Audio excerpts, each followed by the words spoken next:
Ribeira continúa ampliando os lugares de estacionamento. O Concello vén de alcanzar un acordo de cesión coa entidade titular dunha parcela situada na rúa Agustín Fernández Oujo, en pleno casco urbano de Santa Uxía. En virtude do acordo, a Administración habilitará este espazo como zona de aparcamento público gratuito. A finca conta cunha superficie superior aos 800 metros cadrados e ten capacidade para albergar máis de 30 vehículos nun entorno que rexistra unha alta demanda de estacionamento.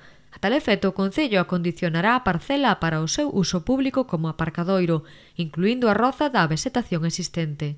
En principio, o acordo terá unha duración mínima de 2 anos, renovable anualmente previo acordo das partes, sempre ás pensas de que a propietaria da finca non decida facer uso dela para urbanizala.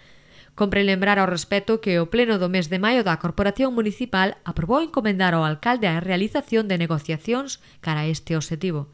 O aparcadoiro en Agustín Fernández Oujo súmase a outras áreas de estacionamento habilitadas nos últimos 2 anos nos entornos de Avesadas, o cemiterio municipal e Coroso.